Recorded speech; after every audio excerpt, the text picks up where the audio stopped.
Our featured BBB Wise Giving Alliance accredited charity seal holders for this episode are PKD Foundation, Remote Area Medical, Sarcoma Foundation of America.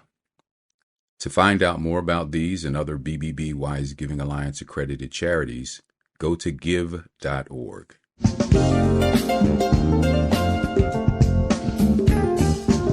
You're listening to the Heart of Giving podcast with Art Taylor, powered by bbbgive.org. Here we explore the motivations that form the basis of giving and service.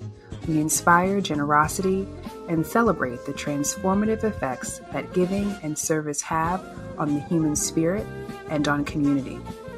The conversations featured on the podcast also uncover giving strategies that educate and provide tools to help listeners make impactful gifts of both their time and money. We hope you enjoy this episode. This is the Heart of Giving podcast, powered by bbbgive.org.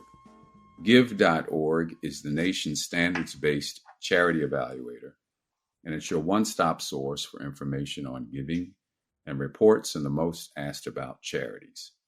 I'm Art Taylor.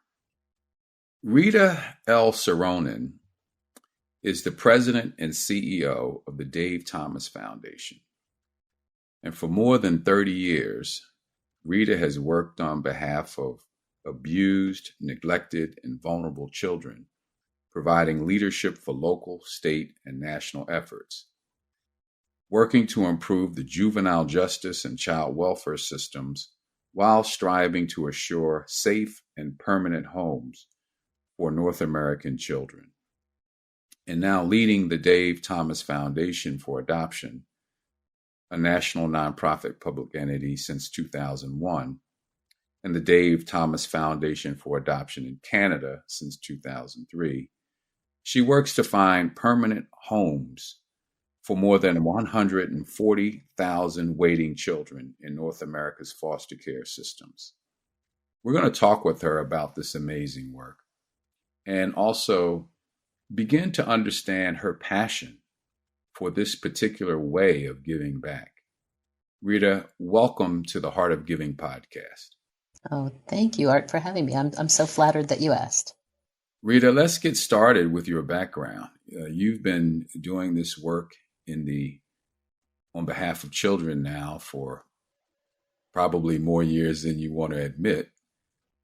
But what is it that has kept you in this space? And what is it that has gotten you in it in the first place? I think, Art, I've thought about that a lot because I'm not an attorney. I'm not a social worker. I'm not one of the folks that we work with all the time. But I think I was born a child advocate. I was one of those kids that came out kicking and screaming. It's not fair when it had to do with what I perceived even as a child about injustice for children. And I was on an entirely different career path. But when my oldest daughter was born quite a few years ago, there was the death of an infant, and she was about 9 months old at the time. And there was a death of an infant in our community that passed away as a result of abuse. And I was primed at that point to try and understand how it is, as I was cradling my child, someone could harm a baby in that way. And so I quickly dropped what I was doing and started volunteering with what was then this was in Columbus, Ohio, the Ohio chapter of the Committee to Prevent Child Abuse, because I thought there's got to be something that I can do. This spoke to me finally about what my internal drive was, but I hadn't figured that out professionally yet. And started out as a volunteer there, created some programs that worked with parents and their children, learned as much as I could about the dynamics of abuse and neglect. Why do parents move to this stage? What is it that's underneath all of that? Because most parents don't intend to harm their children. And that turned into a staff position, and I was there for a number of years. And then had the opportunity to move and become the executive director of the Court-Appointed Special Advocate Program, which provides trained community volunteers to act as volunteer guardians ad litem for children who have been abused or neglected, and now they're involved in court proceedings. And they provide independent best interest voices for a judge to consider among all of the things that come on the judge's bench. And so I learned from that what happens when our prevention efforts fail. that a child's then involved in the court system, and how do we make sure that their lives move forward in the way that they deserve so that they can become thriving young people and adults. And learned everything then about the juvenile justice system and the social welfare system and the intersection of education and healthcare and juvenile justice and all of those complex systems that surround children and families. And tried to always take it down to one child, one case at a time, but learned as much as I could, and was there nearly a decade, and then had the opportunity and applied for the position here at the Dave Thomas Foundation for Adoption, which when I was able to move in this position sort of felt like full circle to me. I'm never sure quite where that full circle ends, but from prevention to intervention, then what happens when our best efforts, hopefully our best efforts, have failed on behalf of a child, and now they're a legal orphan in this country. And so it felt like the best next step for me, and I could move from a local statewide scale to a national scale to do this work. So it was both that combination art of finally discovering what I think it is I was meant to do, or what the plan was all along and I just didn't realize it, and then taking that leap of faith that I could do this, even though I wasn't, for example, trained as an attorney and working in the child welfare system, or trained as a social worker and working in this complex system of child welfare. Well, obviously you have a passion for it because you wouldn't have stayed that long. But I also wonder, given what you obviously have seen, some of the real tragedies that exist within child welfare and foster homes, and the method in which and ways in which some children unfortunately are abused. I wonder why you haven't burned out from this. I mean, it certainly wouldn't be unreasonable for someone to work in this space for a while and just say, I can't take this anymore. But yet you've persevered. What is you think that has been able to keep you in it for so long? I think part of it is my sense of responsibility, that there have to be adults advocating for children. There have to be adults, even when it's at its most difficult. A child can't do that, and so someone needs to step forward. Not to say that I'm the one that makes the difference, but I needed to be part of that cone of responsibility on behalf of children. And I've had the unique opportunity throughout my career to have amazing mentors, amazing partners, amazing collaborators who also energize and feel a passion for this work. And so you pick and choose, right? When you're feeling like I couldn't possibly do this another day, that's when you reach out to one of those folks and say, help me figure this out. Help me make sure that I'm on the right path, and help me make sure that I'm not so burned out that I'm not going to be effective at this job anymore. So I think it's both that sense of personal responsibility, caring as much as I do about children, looking at my own children and having them look to me to say, I can think of one time, I was a single parent at the time. It was a snow day. My kids were going to be home from school. They were old enough to be on their own, but I was feeling a little bit guilty. And I said, I'm feeling so bad that I have to leave you and get to work. And my youngest daughter looked up at me and said, you get to work. You have to take care of those children. So, it's even my own children saying, no, keep up, keep doing the work. Well, you talked about just how complex the systems are that have our kids to some extent within them, whether that be child welfare, the systems we have around juvenile justice, the system we have for fostering and adopting children, schools even. There are lots of systems healthcare that have to be connected up for us to really address some of the real challenges that young people have. How have you been able to navigate those systems to really identify the core places where you can make a difference? It's a great question, and it's about digging in and understanding a couple of things. Who are the decision makers? What are the dynamics behind this? Is it legislative? Is it policy? Is it practice? And finding out where those points of interaction are, where if there needs to be change, is this where change can be made? And frequently I've found in these complex systems, it's not so much the structure themselves, it's how it's generated into practice, and sometimes ineffective practice. And so how do you work with folks to say, help me understand where the evidence is that's driving this practice. If there isn't evidence, let's find some. If it's practice that can be changed and it just needs funding or it needs a legislative bent to it, then let's test and make sure the practice works. And then let's find the other tools that keep it in place. So it's embedded as this is business as usual rather than, well, we do it this way because we've always done it this way. I think that's been most effective, particularly in the child welfare system. And look, yes, I deal with those intersections of systems. I'm not an expert in the education system. I would hope that it might work the same way, but I'm not certain. And then it's energizing and finding an alliance, a collaborative group, again, typically those people that have a voice in the system, and frequently it's a lived experience voice, and getting their input. That's particularly helpful in the child welfare system of young people that have aged out of the child welfare system, for example, without a family, or folks who were in the system and went back home, but they've got that deep experience that I was never in the system. I'll never understand, but you can help me understand what was effective for you, what wasn't effective for you, and where can we all work together to step in and make it better. So I think it's really deeply taking apart what might seem impenetrable from the outside. It's much too complex. It's riddled with rules, regulations, policies, practices, and procedures. And then digging in and finding out it's just a human-centered effort.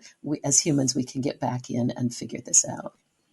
Well, you work now and you've been working for some time with the Dave Thomas Foundation. And I'm sure all of our listeners have heard of Dave Thomas because of Wendy's, and many of us have enjoyed the food that Wendy's produces. But apparently Dave decided that he wanted to do something with his wealth and obviously had a great affinity for children. But tell us about Dave Thomas's story that led him to start a foundation that leads to the kind of work that you're doing. It's a wonderful story. And one would think that a food organization like Wendy's, if they're going to align with a cause, they would align with something like perhaps food insecurity, right? There's a natural link there. How did it happen with adoption? Dave Thomas was adopted, and he was adopted as an infant. But he is not unlike the children we deal with in the foster care system because he went through a lot in his young life. His adoptive mother passed away when he was 5. His father was very much an itinerant worker, moving from place to place, so he was constantly moving. And in fact, he was raised for much of his life by his grandmother, Minnie. That sounds exactly like so many of our kids in foster care.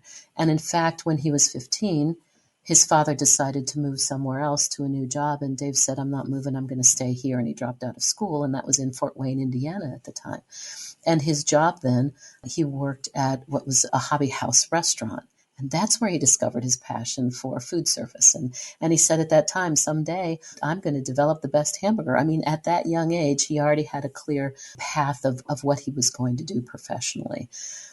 Learned a lot. He, grew up and became this international icon in the 90s when he was appearing in commercials on behalf of the Wendy's company. I mean, he started this business in 1969 with one restaurant in Columbus, Ohio, and grew it into an international business. But as he was nearing the end of his role as CEO of the company, he wanted to make public and do something more for what was already in the Wendy's company DNA, which was giving back to the communities in which they were doing good business and making money. And so that's when he decided that it would be time to maybe think about a foundation, but not a corporate foundation, not a family foundation, but a national nonprofit public charity. And he zeroed in on foster care adoption because at that time in 1992, when he started this, there wasn't a robust conversation about children in foster care and children waiting to be adopted in foster care then, and it hasn't changed a lot, but then if people were thinking about adopting, their first thought was infant adoption, and that could either be domestic infant or international infant. But they weren't thinking about children right here who were waiting to be adopted. And so he created the foundation to do two things: to raise awareness about the foster care system, about children in foster care, and then also made us a grant-making organization so that as we were out raising funds for the Dave Thomas Foundation for Adoption, awareness wasn't enough. We needed to be able to create partnerships and share those funds with others that were doing good work on behalf of children waiting in foster care to be adopted. And he created us with a very simple mission. We're a one-trick pony to dramatically increase the adoptions of North America's foster care children who are waiting to be adopted. And so we have to know and understand and work with all facets of the system that we've already talked about. But really our main mission is to get these children who are in foster care, who've been freed for adoption, to get them into permanency and get them into families. Well, let me ask you a little bit about the extent of the challenge. I think the number you mentioned was 140,000. Is that what we're talking about as the universe, or is there some broader number that we were also aiming for here? So we have two foundations, as you mentioned early on, the Dave Thomas Foundation for Adoption US and the Dave Thomas Foundation for Adoption Canada. And that responds to our mission of being North American. We're tiptoeing into Mexico right now, but we have not focused in Mexico. And so that number represents the United States and Canada of children waiting to be adopted.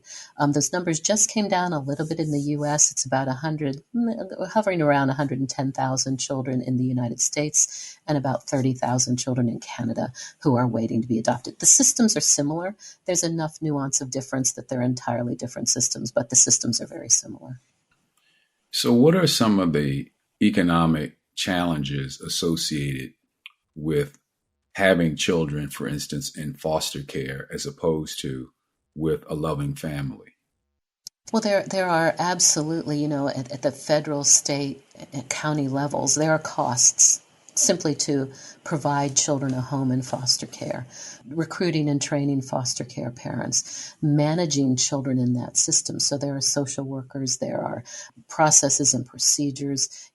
There's a lot of money spent on the child welfare system from the federal and state levels. And more importantly, perhaps, the idea of getting a child to permanency. Here in this country, about 20,000 of those children who have been freed for adoption, who under our moral obligation to find them permanency, we create a lot of failures because for about 20,000 children every year over year over year, last year it was about 18,000 children, those children turn 18 and leave foster care without a family. And so there's an additional cost there when you think about the cost to society.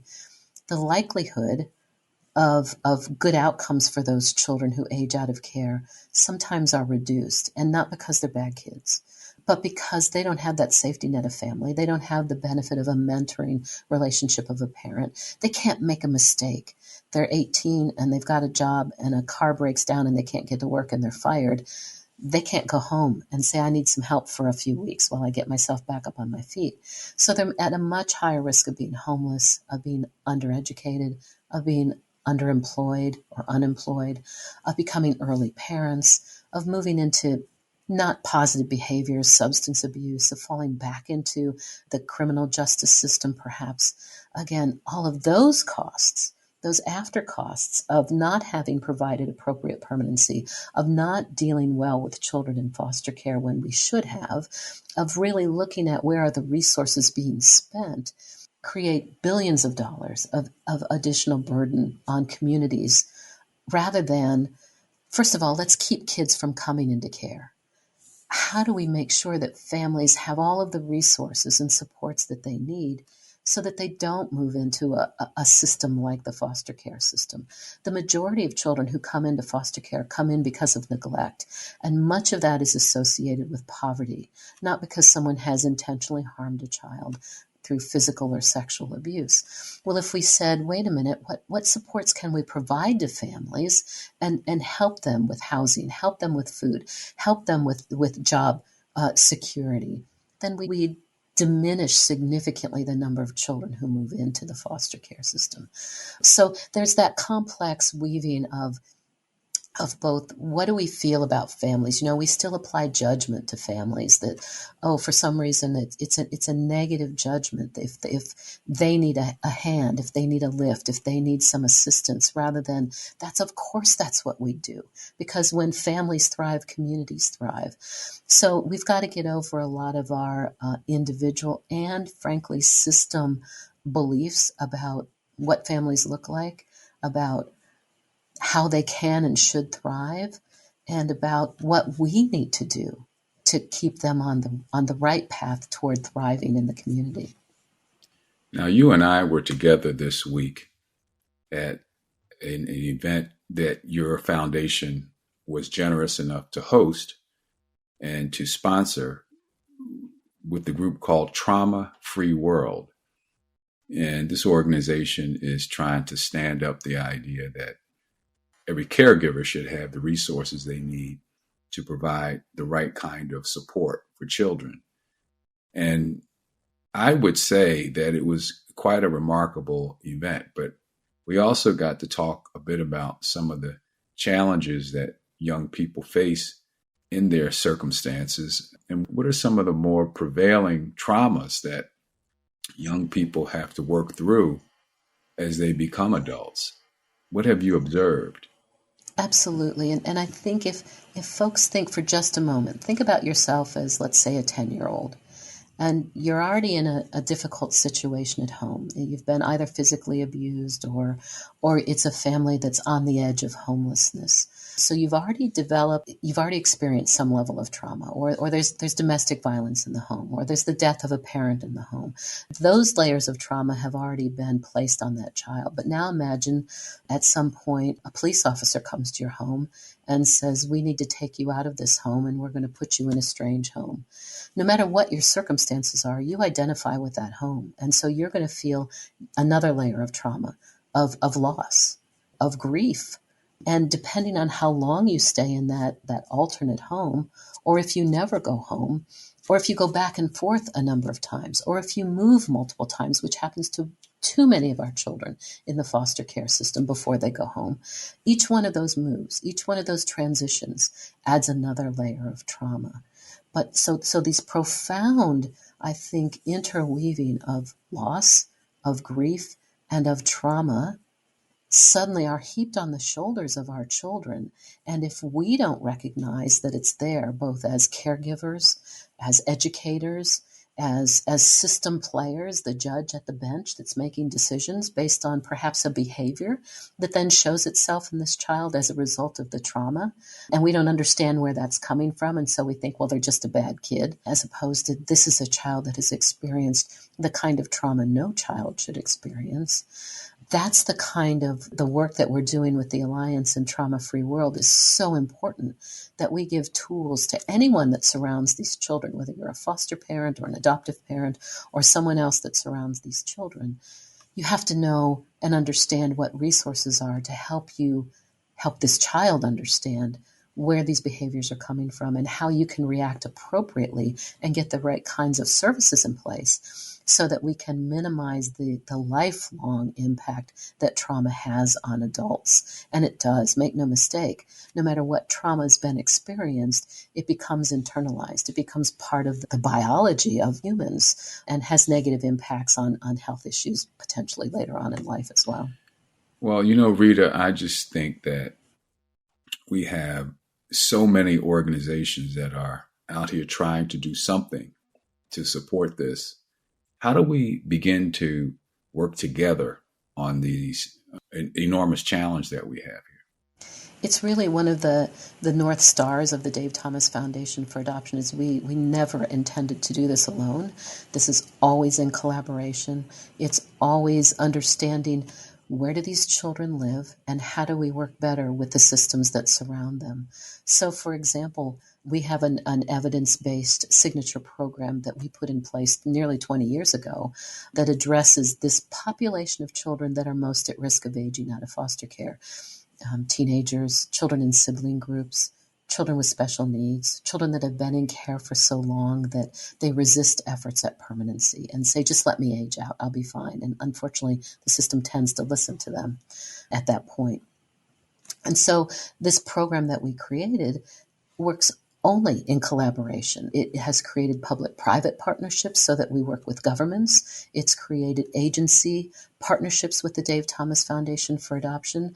It's a grant-funded program, but in that funding is a partnership that says, let's work together, and together we will figure a way to get these children to permanency so that they can thrive best. So we do that through signature programs, but we do it through all of our other efforts, our advocacy efforts, our communication efforts. It's all about how do we come together? How do we most effectively serve these children?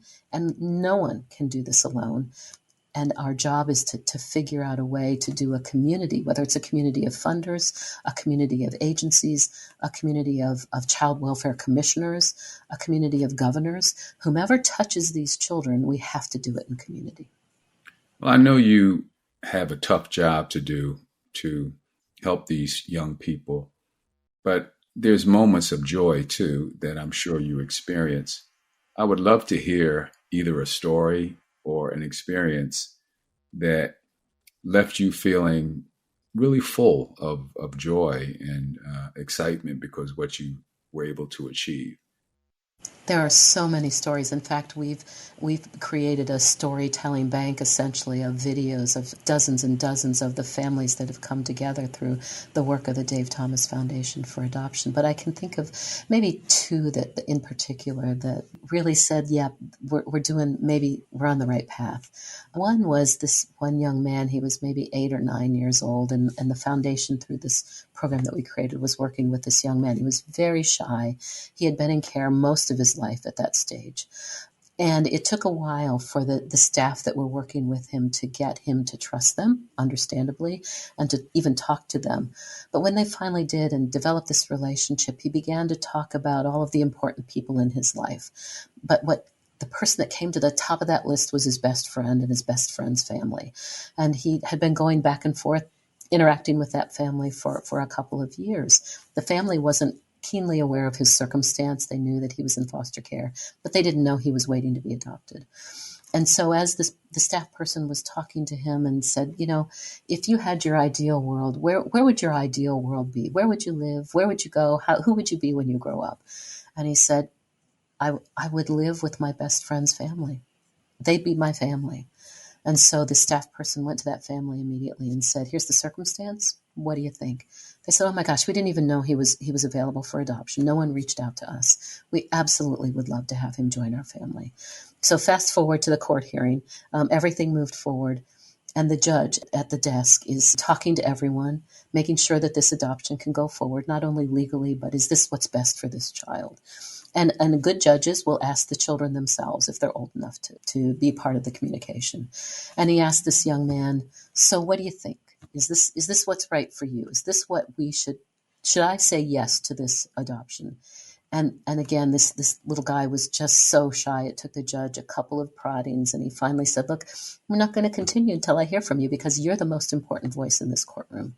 So he lifted his head and he looked the judge square in his eyes and he said, yes, because now my best friend is going to be my brother. And so that adoption was finalized. There's another story of a young woman who had been in foster care, again, most of her life. We didn't get her on our caseload until she was 16.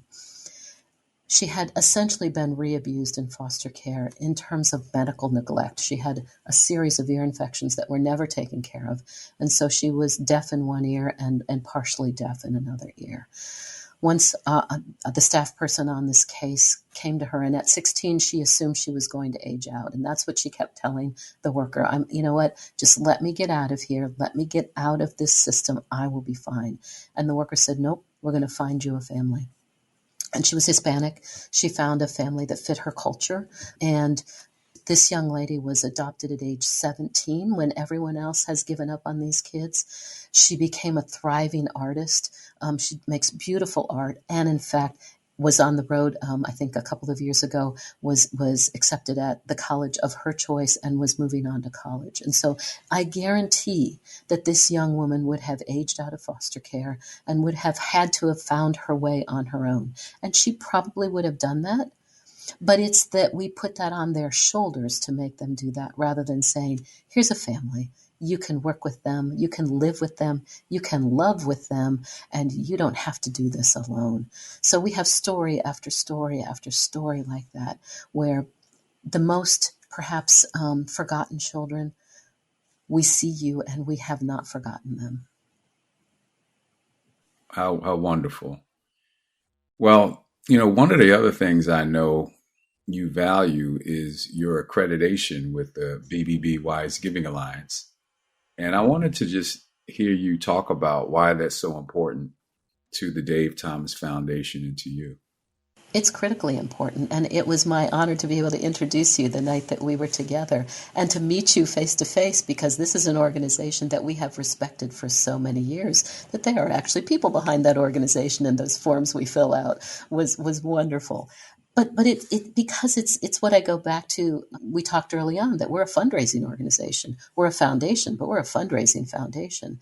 And in order to do this work at the level that we need to do it, we have a footprint in all 50 states. In order to do this work, we have to have dollars coming in the door. And we've got a great partnership with our Wendy's partners, and they do an incredible amount of fundraising for us through their customers. But we also have deep and robust fundraising strategies. And whether we ask for $1 or $1 million from an individual or from a corporation or from another foundation or from a company, I want them to know that every one of those dollars that they give us is stewarded in a way that they can trust giving a donation to us. And so making sure that we meet each and every standard that the BBB Wise Giving Alliance puts in place, and making sure that we do it at the highest level is our responsibility, and that we can get that green check on our website, that we can say we are a trusted organization of the Better Business Bureau Wise Giving Alliance, I think gives credibility and engenders trust for our donors. We want to make sure that we're the kind of organization that someone wants to invest in. And sometimes the only way they can really believe us is through a third-party source. And that's what you all become to us. Well, wow. Thank you for that. You truly understand the importance of what we do and why we do it. Well, I have one final question for you. And it is this. Futurist in me always wants to know, where are we headed? Do we have opportunities to really see change over the next decade? Are we going to pretty much be where we are, or are we going to fall backwards? There's a lot of shifts going on in our society right now. Things are changing faster than we can even comprehend. Is that going to really consume our kids, or is it going to help them thrive and become parts of loving families? What's your thoughts about that? I think we always have great opportunity for hope for children, and particularly now. It may not seem like it. Look, I think the divisiveness that this country has experienced the past few years, in a way, has always been there, but it's been elevated, it's been highlighted for a lot of reasons, not the least of which is the racial inequity conversations that permeate child welfare as well. It's become a reckoning point for us in the child welfare system. How do we address the overrepresentation of Black children in the child welfare system and the growing overrepresentation of Hispanic children in the child welfare system? How do we diminish this issue of poverty that intersects with the child welfare system? How do we prevent children and families from even becoming involved in the child welfare system? And all of that, there has been some incredible policy lately and practice from the feds on down that has put an emphasis on prevention, that has put an emphasis on committing dollars to not only prevention, but to post-adoption services, to dealing with things like trauma in children. And so I think everybody's rethinking this system in a way. There are extremes, of course, on both sides, of completely eliminate the child welfare system to do more separation of children from families. We've pulled together, along with a number of funders, a group through the Bipartisan Policy Center that's looking at all of these issues that are very divided relative to the child welfare system, and bringing everyone to the table to say, where do we find common ground? Where can we do what's best for children? all of those things are giving me hope, Art, in a way that I didn't necessarily have during the pandemic when things were looking very bleak, and particularly for children in the child welfare system. So I have great hope. It will outlive me. It will outlive my job here in seeing that come to fruition in the best possible way. But I believe it will happen. Well, amen to that. Well, you've been listening to Rita Soronen, who is the president and CEO of the Dave Thomas Foundation and a lifelong or career-long advocate, I should say, for young people, particularly those who are in the juvenile justice and the foster care systems, trying to get them adopted. And it's been just wonderful to have you visit with us on the Heart of Giving podcast, Rita. So we're really thankful. And let me just say to all of our listeners, especially ones listening for the first time, this is a weekly show, and you can find us on all major podcast platforms. So I hope you'll subscribe and become a regular listener. The stories like Rita's and others who are doing great work in our society need to be told and upheld. We do that here. And if you'd like to support the podcast, you can do so by sending a gift to give.org. That's give.org. And I can assure you that we would put that money to great use. Thank you for listening, and we'll see you back here next week. You've just listened to the Heart of Giving podcast with Art Taylor. Be sure to tune in next time for a brand new episode. To listen to our other interviews, visit heartgiving.podbean.com. That's heartgiving.podbean.com. Subscribe to our show on major podcast platforms. The thoughts and opinions expressed on this podcast are the views and opinions of the guests, not those of the BBBY's Giving Alliance or program affiliates. This podcast is for information and educational purposes only and is copyrighted with all rights reserved. This podcast is protected by Podbean's terms of service.